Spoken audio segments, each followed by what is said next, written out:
দীর্ঘ 17 বছর পর বাংলাদেশে ফিরেছেন বিএনপি ভারপ্রাপ্ত চেয়ারম্যান তারেক রহমান।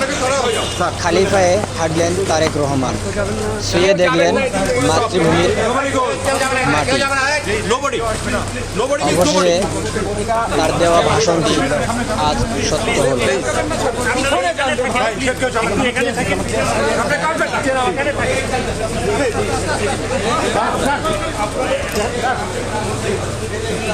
আরে নামাজ সামনে থেকে তার একটা ছবি তুলে পিছন থেকে তুলে সামনে যান, সবাই পিছন না, আপনার আপনার এখানে আসছেন আমরা দূরে আছি,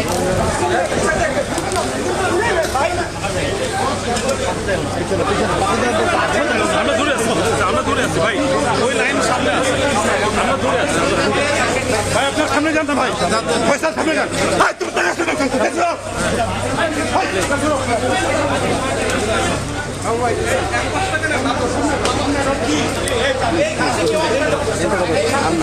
কয়বার মানা করছে পয়সা, আমি কয়বার মানা করছি, এখানে সরো, আগাচ্ছি না, ওইখান থেকে সরো।